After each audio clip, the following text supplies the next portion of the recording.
और अब ये जानिए, वफाकी हुकूमत ने आज़ाद कश्मीर में एफसी तैनात करने की मंजूरी दे दी है। वज़ीर-ए-आज़म आज़ाद कश्मीर चौधरी अनवारुल हक ने वज़ारत दाखिला में वफाकी हुसैन मोहसिन नकवी से मुलाकात की।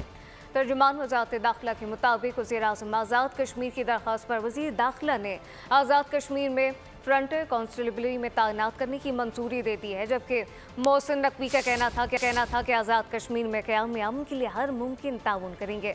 आज़ाद कश्मीर में सिक्योरिटी से मुत्तल्लिक़ इंतज़ामात को बेहतर बनाना चाहते हैं।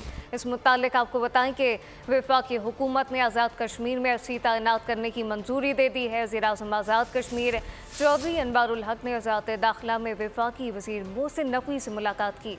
तर्जुमान वज़ारत दाखिला के मुताबिक वज़ीर-ए-आज़म आज़ाद कश्मीर की दरख्वास्त पर वज़ीर दाखिला ने आज़ाद कश्मीर में फ्रंटियर कांस्टेबलरी तैनात करने की मंजूरी दी।